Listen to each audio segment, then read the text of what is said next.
জাআ রাজুলুন ইলা নবিয়্যিল্লাহি সাল্লাল্লাহু আলাইহি ওয়াসাল্লাম, এক ব্যক্তি রাসূলুল্লাহ সাল্লাল্লাহু আলাইহি সাল্লামের কাছে আসছে। আসার পর আল্লাহ রাসূলকে বললেন, ইয়া রাসূলুল্লাহ উবাইউকা আলাল হিজরাতি ওয়াল জিহাদি আবতাগিল আজরা মিনাল্লাহ, আল্লাহর কাছ থেকে প্রতিদান পাওয়ার আশায় আমি আপনার কাছে হিজরতের এবং জিহাদের উপর বায়াত গ্রহণ করব, উদ্দেশ্য আল্লাহর কাছ থেকে প্রতিদান পাব। ফাকালা রাসূলুল্লাহ সাল্লাল্লাহু আলাইহি ওয়াসাল্লাম হাল মিন ওয়ালিদাইকা আহাদুন হাইয়ুন, তোমার মা বাবা দুইজনের কেউ জীবিত আছে কিনা? সাহাবী জবাব দিলেন, বাল কিলাহুমা, হুজুর দুইজনই জীবিত আছে। ফাকালা রাসূলুল্লাহ সাল্লাল্লাহু আলাইহি ওয়াসাল্লাম ফাহাল তাবতাগিল আজরা মিনাল্লাহ, তুমি কি আসলে আল্লাহর কাছ থেকে পরিপূর্ণ প্রতিদান পেতে চাও? যদি আল্লাহর কাছ থেকে পরিপূর্ণ প্রতিদান পেতে চাও, ইরজি ইলা ওয়ালিদাইকা ফাআহসিন সুহবাতাহুমা, তোমার মা বাবার কাছে ফিরে যাও, তাদের সাথে উত্তম আচরণ করো, আল্লাহর কাছ থেকে পরিপূর্ণ প্রতিদান পেয়ে যাইবা। সহিহ বুখারীর বর্ণনা 3004 নম্বর হাদিস।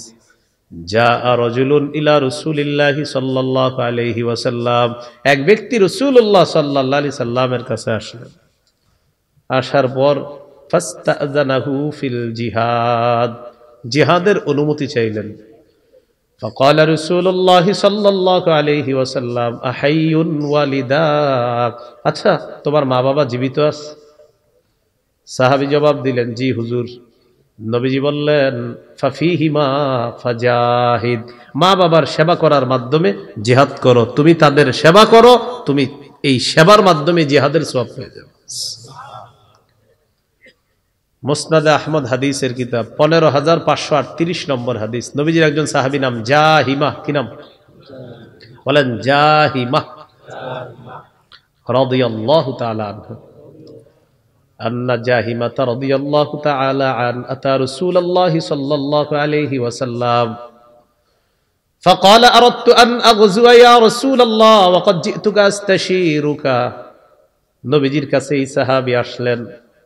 আসার পর বললেন, ইয়া রাসূলুল্লাহ আমি জিহাদের নিয়ত করেছি, আপনার কাছে আসলাম পরামর্শ করার জন্য। নবীজি বললেন, ফাহাল্লাকা মিন উম্মিন, তোমার আম্মা আছে কিনা? জি হুজুর আম্মা আছে। ফাকালা রাসূলুল্লাহ সাল্লাল্লাহু আলাইহি ওয়াসাল্লাম ইলজামহা ফাইন্নাল জান্নাতা তাহতা রিজলাইহা, মায়ের সেবা করা আবশ্যক করে নাও, মায়ের দুই পায়ের নিচে আল্লাহর জান্নাত। মার সেবা করো, সেখানেই তোমার জান্নাত। এই জন্য পিতা মাতার শুকরিয়া আদায় করা সারা জীবন, আল্লাহর শুকরিয়া আদায় করার পাশাপাশি মা বাবার প্রতি কৃতজ্ঞ থাকা। সূরা লোকমানের 14 নম্বর আয়াতে আছে, ওয়াসাইনাল ইনসানা বিওয়ালিদাইহি, আমি মানুষকে হুকুম করেছি তারা যেন পিতা মাতার আনুগত্য করে। হামালাতহু উম্মুহু ওয়াহনান আলা ওয়াহনিন, মা তার সন্তানকে পেটে ধারণ করেছে কষ্টের পর কষ্ট সহ্য করে। ওয়া ফিসালুহু ফি আমাইন, 2 বছরে তার দুধ ছাড়ানো হয়। আল্লাহ তাআলা বলেন, আনিশকুরলি ওয়ালি ওয়ালিদাইক, যেহেতু আমি আল্লাহ তোমাকে দুনিয়াতে আনলাম তাই আমার শুকরিয়া আদায় করো। ওয়ালি ওয়ালিদাইক, আর যাদের মাধ্যমে তোমাকে দুনিয়াতে আনলাম তাদের প্রতিও সারা জীবন কৃতজ্ঞ থাকো। সুবহানাল্লাহ। দুটি হুকুম, আনিশকুরলি আমার শুকরিয়া আদায় করো, ওয়ালি ওয়ালিদাইক পিতা মাতার কৃতজ্ঞ থাকো, তাদের প্রতি কৃতজ্ঞ থাকবা, তাদের শুকরিয়া আদায় করবা। সারা জীবন মা বাবার প্রতি কৃতজ্ঞ থাকতে হবে। আল্লাহ তৌফিক দান করেন। এরপর আল্লাহ বলেন, ইম্মা ইয়াবলুগান্না ইনদাকাল কিবারা আহাদুহুমা আও কিলাহুমা, তোমার মা বাবা দুইজনের একজন অথবা দুইজন যদি তোমার কাছে বার্ধক্যে উপনীত হয়ে যায়, বুড়া বুড়ি হয়ে যায়, বৃদ্ধ বৃদ্ধা হয়ে যায়, তোমার মা বাবা দুইজনের একজন অথবা দুইজন তোমার কাছে যদি বার্ধক্যে পৌঁছে যায়, বৃদ্ধ বৃদ্ধাও হয়ে যায়, মা বাবা বার্ধক্যে আপনার কাছে পৌঁছবে। বার্ধক্য কি, বাংলাটা কি? বার্ধক্য। সহিহ মুসলিমের একটা হাদিস বলি, তারপর কোরআনের আয়াতগুলো বলতেছি। 2551 নম্বর হাদিস, 2551। قال رسول الله صلى الله عليه وسلم رغم أنف ثم رغم أنف ثم رغم أنف রাসূলুল্লাহ সাল্লাল্লাহু আলাইহি সাল্লাম বলেন, ওই ব্যক্তির নাক ধুলোয় দূষিত হোক, ওই ব্যক্তির নাক ধুলোয় দূষিত হোক, ওই ব্যক্তির নাক ধুলোয় দূষিত হোক। এর মানে সে হতভাগা, সে হতভাগা, সে হতভাগা। সাহাবীগণ বললেন, মান ইয়া রাসূলুল্লাহ, হুজুর কে হতভাগা আপনার কাছে জানতে চাই। নবীজি বললেন, মান আদরাকা ইনদাহু আবাওয়াইহিল কিবারা, যার কাছে তার মা বাবা বার্ধক্যে উপনীত হয়। দেখেন কি বলে, যার কাছে তার মা বাবা বৃদ্ধ বৃদ্ধা হয়ে যায়, ফালাম ইয়াদখুলিল জান্নাহ, সে যদি ওই মা বাবার সেবা করার মাধ্যমে জান্নাত কামাই করতে না পারে, সে হতভাগা, সে হতভাগা, সে হতভাগা। মা বাবা বার্ধক্যে পৌঁছে গেছে আর সে তাদের এমন সেবা করে নাই যে জান্নাত কামাই করতে পারে নাই। তুমি কেমন সন্তান হইলা যে মা বাবার মাধ্যমে তুমি জান্নাতটাই কামাই করতে পারলা না? তাই নবীজি বললেন, সে হতভাগা, সে হতভাগা, সে হতভাগা। তো যাদের মা বাবা বার্ধক্যে পৌঁছে যায় তাদের ক্ষেত্রে আল্লাহ বলেন, ফালা তাকুল্লাহুমা উফিন, উফ শব্দটা বলবা না। কি বলবা না? উফ শব্দ বলবা না। এটা আবার তিনটা কথা মনে রাখবো। বলেন, উফ বলবো না, বিরক্তি প্রকাশ করব না, বিরক্তি সূচক কোনো শব্দ বলবো না। আপনার আব্বা আম্মা পাশের রুমে শুয়ে আছে, শীতকাল, প্রচন্ড শীতের রাতে তাদের কাশি উঠছে, আপনি এই পাশের রুমে আছেন আর বললেন, ধুর আর ভালো লাগে না। না না না, এটা বলা যাবে না, বিরক্তি প্রকাশ করা যাবে না। কেন বিরক্তি প্রকাশ করবেন না? মা বাবা বৃদ্ধ বৃদ্ধা হয়ে গেলে সাধারণত এক কথা বারবার বলতে পারে। এটা মুরব্বী যারা হয়ে যায় এক কথা বারবার বলতে পারে, না আপনি বিরক্তি প্রকাশ করবেন না। কারণ ছোটবেলা আপনি একটা কথা 100 বার বলছেন, চিপস আইসক্রিম 100 বার চাইছেন, আপনার আব্বা আম্মা রাগ করে নাই কিন্তু। তা আল্লাহ বলেন, ফালা তাকুল্লাহুমা উফিন, উফ শব্দটা বলবা না। রাগ করে কখনো মা বাবাকে অভিশাপ দিবেন না। মনে রাখবেন, কেউ যদি মা বাবাকে অভিশাপ দেয় সাথে সাথে আল্লাহ তাকে অভিশাপ দেয়। বলেন, মা বাবাকে যে অভিশাপ দেয় তাকে কে অভিশাপ দেয়? সহিহ মুসলিমের হাদিস, 1978 নম্বর হাদিস, আমাদের মাদ্রাসার পাঠ্যপুস্তক অনুসারে আর আপনাদের পকেটের উস্তাদ অনুযায়ী 5018 নম্বর হাদিস। এই হাদিসের মধ্যে আছে, পকেটের উস্তাদ মানে মোবাইল আর কি, হ্যাঁ, ওইটাতে আবার হাদিস পড়ে অনেকে, যদিও এটা আন্তর্জাতিকভাবে মিলবে না আপনাদের পকেটে যেটা, আর মাদ্রাসার যেটা 1978 এটা সারা ওয়ার্ল্ডে মিলে যাবে। আপনাদেরটা শুধু আপনার পকেটেই মিলবে, আর কোথাও মিলবে না। এরপরে বোনাস হিসাবে বইলা দিলাম, মিলাই নিয়েন। হ্যাঁ, এটা বলা জরুরি ছিল না, অনেকে চিপা চুপাই গিয়ে মিলায় আবার, এই জন্য বললাম আর কি। তো এই হাদিসের মধ্যে আছে, قال رسول الله صلى الله عليه وسلم لعن الله من لعن والديه, ওই ব্যক্তিকে আল্লাহ অভিশাপ দেয় যে ব্যক্তি তার মা বাবাকে অভিশাপ দেয়। তাহলে এক অংশ আমি বলি, আরেক অংশ আপনারা বলেন তো, যে মা বাবাকে অভিশাপ দেয় তাকে, যে মা বাবাকে অভিশাপ দেয় তাকে। এই হাদিসে আরো কয়েকটা আসছে, ওয়ালা আনাল্লাহ মান যাবাহা লিগাইরিল্লাহ, যে ব্যক্তি আল্লাহ ছাড়া অন্যের নামে পশু জবাই করে তার উপর আল্লাহর অভিশাপ। ওয়ালা আনাল্লাহ মান আওয়া মুহদিসা, যে ব্যক্তি কোন বেদাতিকে আশ্রয় প্রশ্রয় দেয় তার উপর আল্লাহর অভিশাপ। বেদাতিকে এক কাটা জায়গা দিয়ে দিয়েছেন আস্তানা বানানোর জন্য। বেদাতিকে বললেন, আপনি এই জায়গায় একটা আস্তানা বানান, আমরা দুইজনে মিলে বেদাত সাপ্লাই করবো, আর আপনি মইরা গেলে তো হইছেই কাম, আপনার একটা মাজার বানাবো। বানানোর পরের পর যা মন চায় করবো ইচ্ছা মতো। কি নাম দিবি? একটা দিমো, শেষে শুধু শাহ লাগাইলেই হবে। তো এরকম আপনি বলছেন আর কি, এক কাটা জায়গা দিয়ে দিচ্ছেন বেদাতগিরি করার জন্য। অনেক আল্লাহর ওলি আছে মাশাআল্লাহ, তাদের কবর আছে, ঠিক আছে, যে এখন আবার যেই সেই আপনার হয়ে যাচ্ছে, এক ওয়াক্ত নামাজও পড়ে না, এই ব্যক্তিরও আপনি কবর দিলেন, বাস তার কবরকে কেন্দ্র করে আপনি শুরু করলেন ঝামেলা, ঠিক না? ওয়ালা আনাল্লাহ মান আওয়া মুহদিসা, যে ব্যক্তি কোনো বেদাতিকে আশ্রয় দেয় তার উপর আল্লাহর অভিশাপ। ওয়ালা আনাল্লাহ মান গায়্যারা মানারাল আরদি, যে ব্যক্তি জমিনের নিশানা পরিবর্তন করে দেয় তার উপর আল্লাহর অভিশাপ। কি পরিবর্তন করে? জমিনের নিশানা। এই যে খুঁটি ছিল এই জায়গায় আগে, এইটুকু আপনার জায়গা, এখন খুঁটি এখানে চলে গেছে। ঘটনা কি ভাই? আপনার জায়গা তো এইটুকু, হ্যাঁ এটা মালিকানা, এটা কয়টা পাওয়ার, কি পাওয়ার? কতদিন? যতদিন পাওয়ার আছে। আবার পাওয়ার নাই, আবার এখানে এসে যাবে। এই যে জমিনের নিশানা পরিবর্তন করছে জানায়া দিবেন, আল্লাহর অভিশাপ চলতে থাকবে। কি চলতে থাকবে? অভিশাপ। তো এর মধ্যে প্রথমটা হলো যে মা বাবাকে অভিশাপ দেয়, তাকে কে অভিশাপ দেয়? আল্লাহ। ফালা তাকুল্লাহুমা উফিন, মা বাবাকে উফ শব্দটাও বলবা না। ওয়ালা তানহারহুমা, মা বাবাকে ধমক দিবা না। ওয়াকুল্লাহুমা কওলান কারীমা, তাদের সাথে নম্র কথা বলবা, ভদ্র কথা বলবা, বিনয়ের সাথে কথা বলবা, সম্মানসূচক কথা বলবা। এক কথা যদি মা বাবা বারবার বলে তারপরে বলবেন জি আব্বা ঠিক আছে, জি আম্মা ঠিক আছে। আসলে অনেকগুলা কথা ঠিক নাই, তাও বলবেন ঠিক আছে। অনেকগুলা কথা এমন হইতে পারে যে সঠিক না, মুরব্বী হয়ে গেছে তো একটু আপনার অসংলগ্ন কথা হয়ে যেতে পারে, বলবেন জি আব্বা, হাসি মুখে বলবেন ঠিক আছে, ঠিক আছে। তাহলে 1 নাম্বার উফ বলবা না, 2 নাম্বার ধমক দিবা না, 3 নাম্বার তাদের সাথে সম্মানসূচক কথা বলবা, 4 নাম্বার ওয়াকফিদ লাহুমা জানাহাদ্দুল্লি মিনার রাহমা, তাদের সামনে নম্র আচরণের মাধ্যমে বিনয়ী হবা, দয়ার ডানা বিছিয়ে দিবা। 5 নাম্বার গুরুত্বপূর্ণ কথা, ওয়াকুর রব্বিরহামহুমা কামা রাব্বায়ানি সগীরা, আর তুমি বলবা হে আমার রব, আমার মা বাবা শৈশবে যেমন আমাকে লালন পালন করেছে, এইভাবে আপনি আমার মা বাবার প্রতি দয়া করেন, মায়া করেন। এই দোয়াটা করা, জীবনে যতগুলা দোয়া করবেন আপনার আব্বা আম্মার জন্য এই দোয়া করাটা কখনো মিস করবেন না, বলেন ইনশাআল্লাহ। আবু দাউদের হাদিস 2880 নম্বর হাদিস, 2880 নম্বর হাদিস। قال رسول الله صلى الله عليه وسلم إذا مات الإنسان انقطع عنه عمله إلا من ثلاثة, নবীজি বলেন মানুষ যখন মারা যায় তার আমলের সুযোগ বন্ধ হয়ে যায়, ইল্লা মিন সালাসা, 3টা জিনিস বাকি থাকে। 1 নাম্বার ইল্লা মিন সাদাকাতিন জারিয়া, সদকায়ে জারিয়া বাকি থাকে।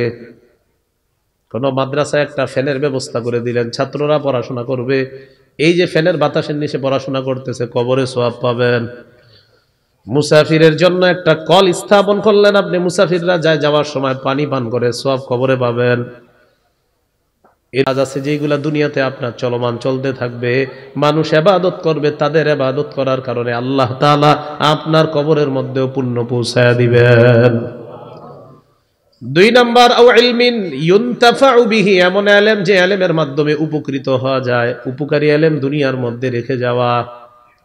শাইখুল হাদিস আল্লামা আজিজুল হক রহমতুল্লাহি আলাইহি, হুজুরের শুধু হাজার হাজার ছাত্র আছে সারা শাইখুল হাদিস, মানে হুজুরের হাজার হাজার ছাত্র আছে যারা কি শাইখুল হাদিস, যারা জীবিত আছে হাজার হাজার শাইখুল হাদিস ছাত্র। আবার অনেক শাইখুল হাদিস তো মারা গেছে, হুজুরের ছাত্র শাইখুল হাদিস যারা মারা গেছে। আবার মুফতি মুহাদ্দিস তো অভাব নাই, হুজুরের ছাত্র। এই যে তারা এলেম বন্টন করতেছে, এলেমের সওয়াব আল্লাহ তাআলা হযরতের কবরেও পৌঁছায় দিতেছে। আও ইলমিন ইউনতাফাউ, শাইখুল হাদিস আল্লামা আজিজুল হক রহমাতুল্লাহ চিনছেন তো? হ্যাঁ, শাইখুল হাদিস মাওলানা মুহাম্মদ মামুনুল হক দামাত বরকাতুহুমের আব্বা শাইখুল হাদিস আল্লামা আজিজুল হক রহমাতুল্লাহ। উপকারী এলেম। 3 নাম্বার আওয়ালাদিন সালিহিন ইয়াদউ লা, এমন একজন নেককার সন্তান রেখে যাওয়া, যেই সন্তান তার মা বাবার জন্য দোয়া করবে, রব্বিরহামহুমা কামা রাব্বায়ানি সগীরা, নেককার সন্তান দোয়া করবে। সূরা লাহাবের 2 নম্বর আয়াতে কি আছে? মা আগনা আনহু মালুহু ওয়া মা কাসাব, আবু লাহাবের সম্পদ, আবু লাহাবের সন্তান কোনো কাজে আসে নাই। বদর যুদ্ধের 7 দিন পর কাফেররা শোচনীয় পরাজয় বরণ করলো। বদর যুদ্ধে কাফেররা শোচনীয় পরাজয় বরণ করার 7 দিন পর আবু লাহাবের গলার মধ্যে গুটি বসন্তের রোগ হয়। এই বসন্তের রোগে আবু লাহাবের মৃত্যু হয়ে যায়। আবু লাহাবের সন্তানরা বাবার মৃত্যুর পর সবাই পালায়া যায়। এই বসন্ত রোগের রোগীর শরীরে যদি হাত দেই, রোগ আমাদের শরীরেও আসতে পারে, ভয়ে পালায় গেছে। বাবার লাশে হাত দেয় না, 3 দিন লাশ পুরা রয়েছে, পইচা গন্ধ বের হইতেছে। মানুষ খবর দিছে তাড়াতাড়ি কি করবা করো, কারণ কেউ যায় না এটার কাছে। তাদের অন্ধবিশ্বাস ছিল যে বসন্তের রোগীর শরীরে হাত দিলে এই রোগ তার শরীরেও ছড়ায় পড়তে পারে। তো পরে 2 ছেলে আসছে, আবু লাহাবের 2 ছেলে ছিল, বিখ্যাত ছেলে উতবা উতাইবা নাম। তো এই দুইজন আসছে, আসার পর আরেকজনের মাধ্যমে বাবার লাশটা মক্কার উঁচু ভূমিতে নিয়ে গিয়ে একটা গর্ত কইরা লাঠি দিয়া ধাক্কাইতে ধাক্কাইতে লাশ ওই গর্তের মধ্যে ফেলাইছে। ওই করোনা ভাইরাসের সময় যেমন কোটিপতির সন্তান হুজুরে ফোন দিয়া বলছে, হুজুর আমার আব্বার লাশটা পড়ে আছে, আমি বাইচা থাকতে হবে, আপনি মরলে মরেন বাঁচলে বাঁচেন, আব্বার লাশ নিয়ে তাড়াতাড়ি কবর দেন। বুঝেন না? এরকম হুজুরে বাঁচলে কি আর মরলে কি, হুজুর মানুষ তো। হ্যাঁ, তো এই আর কি বিষয়টা। তো আল্লাহ বলেন, মা আগনা আনহু মালুহু ওয়া মা কাসাব। আবু লাহাবের সম্পদ, আবু লাহাবের সন্তান কোনো কাজে আসে নাই, কারণ ঈমান নাই, এটা নেককার সন্তান রাইখা যাইতে পারে নাই। এই জন্য নবী বললেন তিনটা জিনিস বাকি থাকে। 3 নাম্বার, নেককার সন্তান, যে মা বাবার জন্য দোয়া করবে। আপনি আপনার মৃত মা বাবার জন্য যতবার বলবেন আল্লাহ তাদেরকে মাফ করেন, মাফ করেন, মাফ করেন, ওই নেককার মৃত মা বাবা যাদের আছে তাদের একটা মর্যাদা আল্লাহ বাড়ায়। একটা মর্যাদা, একবার দোয়া 1 মর্যাদা, 2 বার 2 মর্যাদা, 100 বার 100 মর্যাদা। দলিল মুসনাদে আহমদ 10,618 নম্বর হাদিস। ক্বালা রাসূলুল্লাহ সাল্লাল্লাহু আলাইহি ওয়াসাল্লাম, নবীজি বলেন, ইন্নাল্লাহা লা ইয়ারফাউদ দারাজাতা লিল আবদিস সালিহি ফিল জান্নাহ। আল্লাহ তাআলা নেককার বান্দার মর্যাদা জান্নাতের মধ্যে বাড়ায় দেয়। সুবহানাল্লাহ। তো নেককার বান্দা বলে, আল্লাহ আমার মর্যাদা আপনি কেন বাড়াইলেন? আল্লাহ তাআলা বলেন, বি ইস্তিগফারি ওয়ালাদিকা লাক। তোমার সন্তান তোমার জন্য ইস্তেগফার পাঠ করছে, ক্ষমা প্রার্থনা করছে, যতবার তোমার সন্তান তোমার জন্য ক্ষমা চেয়েছে আমি আল্লাহ ততবার জান্নাতে তোমার মর্যাদা বাড়ায় দিলাম। তাহলে কতবার দোয়া করা দরকার? মৃত বাবার জন্য কত দোয়া করা দরকার? আজকে ফজিলতটা জানলেন, যতবার দোয়া ততবার মর্যাদা, যত দোয়া ততবার মর্যাদা। আল্লাহ আমাদেরকে এই মৃত বাবার জন্য বেশি বেশি দোয়া করার তৌফিক দান করেন। মৃত মা বাবার পক্ষ থেকে সদকা করবেন। সদকা 10 টাকা সামর্থ্য আছে সদকা করার আপনার, 5 টাকা আমি আমার পক্ষ থেকে আল্লাহ দান করলাম, আর 5 টাকা আমার মৃত মা বাবার পক্ষ থেকে সদকা করলাম, দান করলাম, যেটাই করেন। তা আপনি এইভাবে বলবেন, আল্লাহ আমি এই জীবিত আমার পক্ষ থেকে 5 টাকা সদকা করলাম, আর এই 5 টাকা আমার মৃত মা বাবার পক্ষ থেকে সদকা করলাম। কবুল হবে কিনা? নবীজি বলেছেন, হ্যাঁ, এটাও কবুল হয়ে যাবে। দলিল সহিহ বুখারী 1388 নম্বর হাদিস। এক ব্যক্তি রাসূলুল্লাহ সাল্লাল্লাহু আলাইহি সাল্লামের কাছে এসে বললেন, হুজুর ইন্না উম্মি উকতুতিলাত নাফসুহা। হুজুর আমার আম্মা হঠাৎ মারা গেছে। আযুন্নুহা লাউ তাকাল্লামাত লা তাসাদ্দাকাত। আমার বিশ্বাস আমার আম্মা যদি কথা বলতে পারতেন, আমার আম্মা দান সদকা করতেন। হুজুর আমি আপনার কাছে জানতে চাই, ফাহাল্লাহা আজরুন ইন তাসাদ্দাকতু আনহা। আমি যদি আমার মা বাবার পক্ষ থেকে সদকা করি, আমার মৃত মায়ের পক্ষ থেকে সদকা করি, সদকার এই সওয়াব আমার মৃত মা পাবে কিনা? নবীজি বললেন, অবশ্যই তোমার মৃত মা, এই মৃত মায়ের পক্ষ থেকে সদকা করলে আল্লাহ তাআলা তার কবরে এই সওয়াব পৌঁছায় দিবেন। ফাহাল্লাহা আজরুন বলছে, হুজুর কোনো প্রতিদান হবে? নবী বললেন, হ্যাঁ অবশ্যই প্রতিদান হবে। তাহলে মা বাবার জন্য বেশি বেশি কি করা? দোয়া করা, তাদের জন্য বদদোয়া না করা, আর মা বাবার ধমক না দেওয়া। মনে রাখবেন, তাদের বদদোয়াও কিন্তু কবুল হয়, আবার দোয়াও কবুল হয়ে যায়। আবু দাউদের 1536 নম্বর হাদিস। ক্বালা রাসূলুল্লাহ সাল্লাল্লাহু আলাইহি ওয়াসাল্লাম, সালাসু দাওয়াতিন মুস্তাজাবাতুন লা শাক্কা ফিহিন্না। 3 ব্যক্তির দোয়া কবুল হওয়ার ব্যাপারে কোনো সন্দেহ নাই। সুবহানাল্লাহ। কয় ব্যক্তির দোয়া কবুল হওয়ার ব্যাপারে কোনো সন্দেহ নাই? 1 নাম্বার দাওয়াতুল ওয়ালিদ, পিতা মাতার দোয়া। 2 নাম্বার দাওয়াতুল মুসাফির, মুসাফিরের দোয়া। 3 নাম্বার দাওয়াতুল মাজলুম, মাজলুমের দোয়া। এই 3 ব্যক্তির দোয়া কবুল হওয়ার ব্যাপারে কোনো সন্দেহ নাই।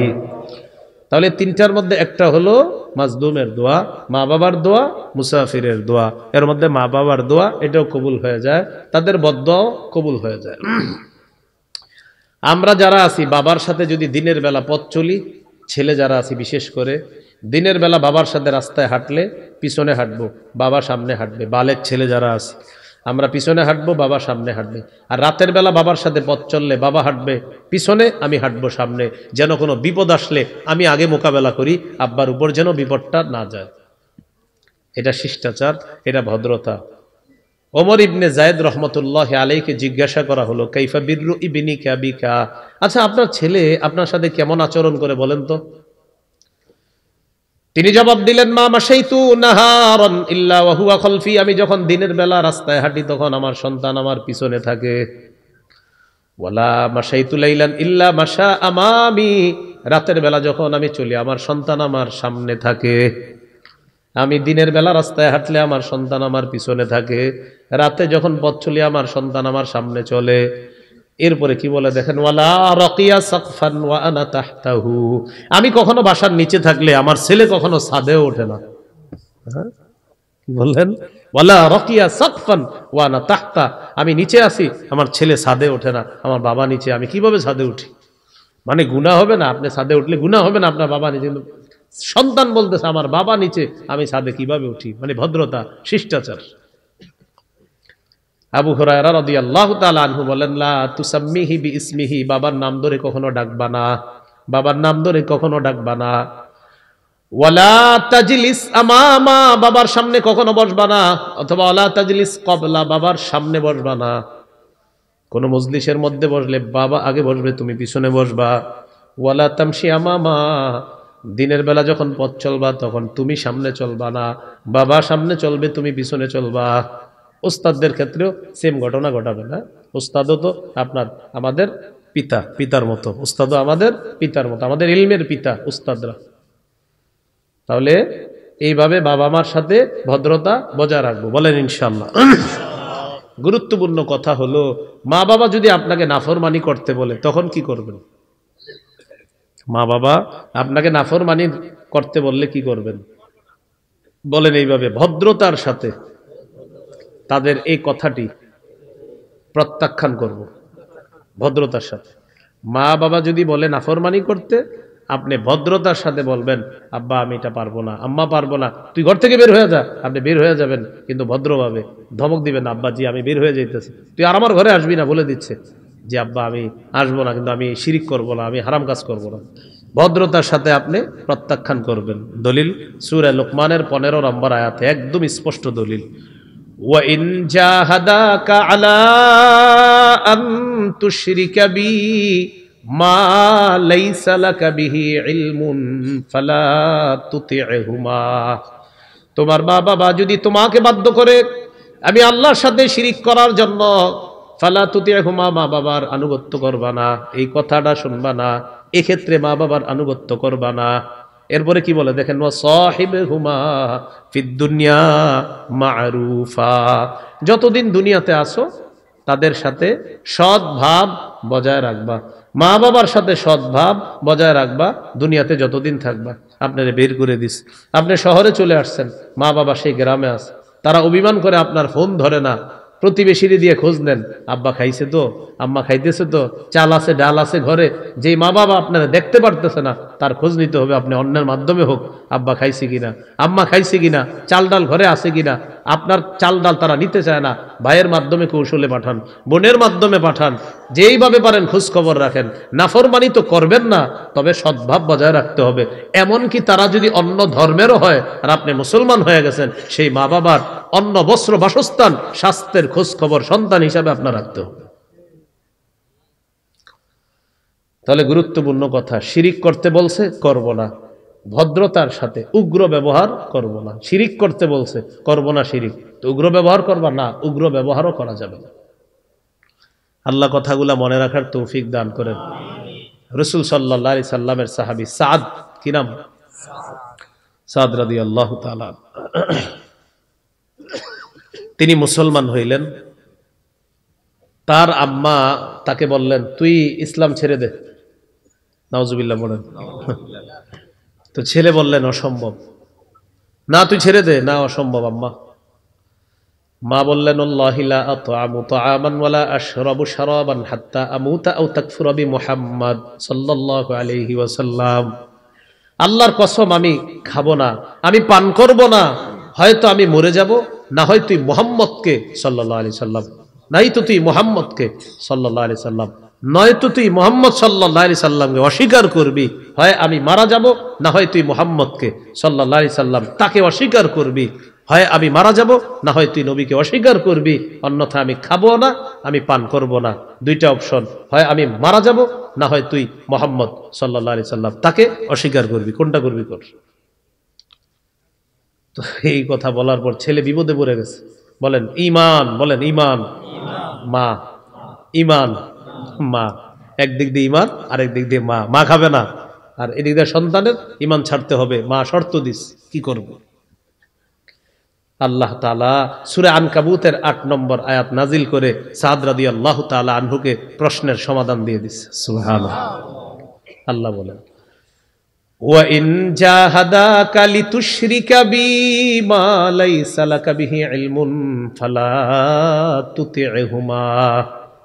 তোমার মা বাবা যদি তোমাকে বাধ্য করে আমি আল্লাহর সাথে শিরিক করার জন্য, মা বাবার এই কথাটা তুমি মানবা না। সাদ রাদিয়াল্লাহু তাআলা আন তার মাকে জানায়া দিলেন, আম্মা 100 বার যদি আপনি জীবন পান, আবার যদি মৃত্যুবরণ করেন, আপনার যদি 100 বারও জান ফিরে পান, আবার আপনি মৃত্যুবরণ করেন, আবার জীবন ফিরে পান, আবার মৃত্যুবরণ করেন, কয়বার? আপনি বাঁচতে পারেন, আবার মরতে পারেন। আম্মা আমি ভদ্রতার সাথে বলতেছি, আমি মুহাম্মদ সাল্লাল্লাহু আলাইহি ওয়াসাল্লামকে অস্বীকার করতে পারবো না। আম্মা এটা আমার পক্ষে সম্ভব না। তাহলে কি শিখলাম? মা বাবা নাফরমানির কথা বললে উগ্রতার সাথে তাদের কথাটা প্রত্যাখ্যান করতে হবে। উগ্রতার সাথে, নাহলে ভদ্রতার সাথে। আল্লাহ মনে রাখার তৌফিক দান করেন। মা বাবা বিধর্মী হলে তাদের জন্য হেদায়েতের দোয়া করা। বলেন, কি দোয়া করা? যেন আল্লাহ কি দিয়ে দেয়? হেদায়েত দিয়ে দেয়। সহিহ মুসলিম 2491 নম্বর হাদিস। একটু কমায় দেন, হালকা একটু কমায় দেন, হালকা। হ্যাঁ, এই হাদিসের মধ্যে আসছে আবু হুরায়রা রাদিয়াল্লাহু তাআলা তার আম্মা মুশরিকা। প্রতিদিন আম্মাকে দাওয়াত দেয়, আম্মা শুধু প্রত্যাখ্যান করে দাওয়াত। তো আবু হুরায়রা রাদিয়াল্লাহু তাআলা আনহু বলেন, কুনতু আদউ উম্মি ইলাল ইসলাম ফাতাবা আলাইয়া। আমি আম্মাকে ইসলামের দাওয়াত দেই, এমন অবস্থা ওয়াহিয়া মুশরিকা, আম্মা হলেন মুশরিকা, মানে মুসলিমা না। ফাতাবা আলাইয়া, আম্মা শুধু অস্বীকার করে, এই সর, তুই আমার দাওয়াতের কথা বলবি না, খালি প্রত্যাখ্যান করে। ফাদাউতুহা ইয়াওমান, একদিন দাওয়াত দিলাম। ফাসমাতনি ফি রাসূলিল্লাহি সাল্লাল্লাহু আলাইহি ওয়াসাল্লাম মা আকরাহু। নবীজির শানে এমন কিছু কথা শোনায়া দিছে যা আমার পছন্দ হয় না, আমি অনেক কষ্ট পাইলাম। আল্লাহ নবীর শানে কিছু শোনায়া দিছে, নবীর শানে শোনায়া দিছে উল্টাপাল্টা কথা। এখানে একটা গুরুত্বপূর্ণ কথা বলেন, আল্লাহ, রাসূল, জিহাদ, এই তিনটার প্রতি, এই তিন জিনিসের প্রতি সবচেয়ে বেশি ভালোবাসা থাকতে হবে। আল্লাহর প্রতি, বলেন, রাসূলের প্রতি, জিহাদের প্রতি সবচেয়ে বেশি ভালোবাসা থাকতে হবে। করো, তাহলে এবার উল্টাটা করেন, সবচেয়ে বেশি প্রিয় হতে হবে আল্লাহ, রসুল এবং জিহাদ। আল্লাহ বলছে, আল্লাহর চেয়ে রসুল আর জিহাদের চেয়ে বেশি প্রিয় হলে আযাবের অপেক্ষা করো। তাহলে প্রিয় হতে হবে বেশি আল্লাহ, প্রিয় হতে হবে বেশি রসুল সাল্লাল্লাহু আলাইহি সাল্লাম, প্রিয় হতে হবে বেশি জিহাদ। তো নবীজির উল্টাপাল্টা কথা বলছে মা, সাহাবী সহ্য করতে পারেনি, নবীজির কাছে আসছে। আতাইতু রাসূলুল্লাহি সাল্লাল্লাহু আলাইহি ওয়াসাল্লাম ওয়া আনা আবকি, কান্না করতে করতে নবীজির কাছে আসলাম। নবীজির কাছে এসে বললাম, ইয়া রাসূলুল্লাহ, কুনতু আদউ উম্মি ইলাল ইসলাম ফাতাবা আলাইয়া ফাদাউতুহা আল ইয়াউমা। হুজুর, আমি আমার আম্মাকে ইসলামের দাওয়াত দেই, আম্মা প্রত্যাখ্যান করে। ধারাবাহিকতায় আজকেও আমি আম্মাকে ইসলামের দাওয়াত দিলাম। ফাসমাতনি ফিকা মা আকরাহু, আপনার ব্যাপারে এমন উল্টাপাল্টা কথা বলছে যে আমার সহ্য হয় নাই, পছন্দ হয় নাই। হুজুর, আপনার কাছে আসছি, উদুল্লাহ আইয়াহদিয়া উম্মা আবি হুরায়রা, একটু দোয়া করেন আল্লাহ তাআলা যেন আবু হুরায়রার মাকে হেদায়েত দিয়ে দেয়। নবীজি সাথে সাথে বললেন উদুল্লাহ উম্মা, নবীজি সাথে সাথে বললেন আল্লাহুম্মা হদি উম্মা আবি হুরায়রা, আল্লাহ আবু হুরায়রার মাকে আপনি হেদায়েত দিয়ে দেন। আবু হুরায়রা রাদিয়াল্লাহু তাআলা আনহু বলেন, ফাখরাজতু মুস্তাবশিরান বিদাওয়াতি রাসূলিল্লাহি সাল্লাল্লাহু আলাইহি ওয়াসাল্লাম, আমি নবীজির এই দোয়ার সুসংবাদ নিয়ে বাড়ির দিকে রওনা করলাম, সুসংবাদ গ্রহণ করার জন্য। নবী দোয়া করছে, খুশিতে বাসার দিকে রওনা করলাম। বাড়ির সামনে আসলাম, জিতু ফাসিরতু ইলাল বাব, দরজার সামনে আসলাম। ফাইদা হুয়া মুজাফ, দেখলাম দরজাটা বন্ধ, দরজাটা বন্ধ। সামিয়াত উম্মি খাসফা কদামাইয়া, আম্মা আমার দুই পায়ের আওয়াজ শুনছে ভিতর থেকে। নরম কণ্ঠে বলতেছে, মাকানাক ইয়া আবা হুরায়রা, বাবা আবু হুরায়রা ওখানেই দাঁড়াও। আবু হুরায়রা দাঁড়াও। আবু হুরায়রা রাদিয়াল্লাহু তাআলা আনহু বলেন, সামিআতু খাদখাদাতাল মা, পানির কলকল আওয়াজ শুনলাম। ভালো করে লক্ষ্য করে বুঝতে পারলাম এগোতা সালাত আম্মা গোসল করলেন, ওলাবিসাদ্দির আহা চাদর পরিধান করলেন, আজিলাত আন খিমারিহা ওড়নাটা মাথায় দিতে দিতে তাড়াতাড়ি চুল মুছতে মুছতে ফাতাহাতিল বাব দরজাটা খুললেন, খোলার পর বললেন আশহাদু আল্লাহ ইলাহা ইল্লাল্লাহু ওয়া আশহাদু আন্না মুহাম্মাদান আবদুহু ওয়া রাসূলুহু। আমি কালিমা পড়লাম আবু হুরায়রা, এই মুহূর্তে আমি মুসলমান হয়ে গেলাম। দৌড় দিছে আবার নবীজির কাছে, ঘরে ঢুকে না। কে?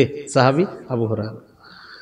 আবু হুরায়রা রাদিয়াল্লাহু তাআলা আনহু বলেন, নবীজির কাছে আসলাম ওয়া আনা আবকি মিনাল ফারহি, খুশিতে আমি কান্না করতেছি, খুশিতে কান্না করতেছি।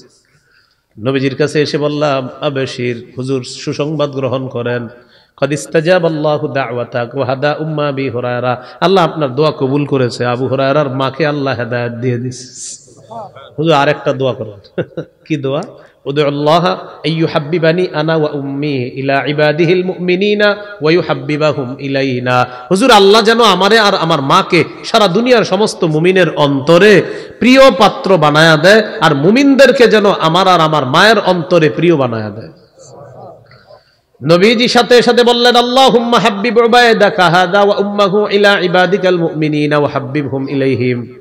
আল্লাহ আপনার এই ছোট্ট বান্দাটা, মায়া করে বলতেছে, আল্লাহ আপনার এই ছোট্ট বান্দা আবু হুরায়রা আর তার মাকে আপনার সব বান্দাদের কাছে প্রিয় বানায়া দেন, আর সমস্ত বান্দাদেরকে মুমিনদেরকে তাদের কাছে প্রিয় বানায়া দেন। আবু হুরায়রা রাদিয়াল্লাহু তাআলা আনহু বলেন, আমার জীবনে যত মানুষ আমাকে দেখছে বা আমার কথা শুনছে, নবীর এই দোয়ার বরকতে সবাই আমাকে ভালোবেসেছে, সবাই আমাকে মহব্বত করেছে। ওই সাহাবী, তার নাম কি? আবু হুরায়রা। এই হলো আপনার অমুসলিম মা বাবা হলে তাদের হেদায়েতের জন্য দোয়া করা। এই হলো সূরা বানী ইসরাঈল 24 নম্বর আয়াত, 25 সর্বশেষ আয়াত যেটা তেলাওয়াত করলাম। রব্বুকুম আ'লামু বিমা ফি নুফুসিকুম, তোমাদের মনে কি আছে এটা তোমাদের রব অধিক অবগত। দুই একটা উল্টা পাল্টা যদি মুখ দিয়ে বের হয়েও যায়, মনটা তো ভালো আছে, তোমার মনে কোনো খারাপই নাই, আল্লাহর কাছে তওবা করবা। ইন তাকুনু সালিহিনা, যদি তোমরা সৎ হও, নেককার হও, ফাইন্নাহু, তবে জেনে রাখো নিশ্চয়ই তিনি মানে আল্লাহ, কানা লিল আওয়াবিনা গফুরা, তিনি অধিক তওবাকারী বান্দাদের জন্য ক্ষমাশীল, দয়ালু। মাশাআল্লাহ।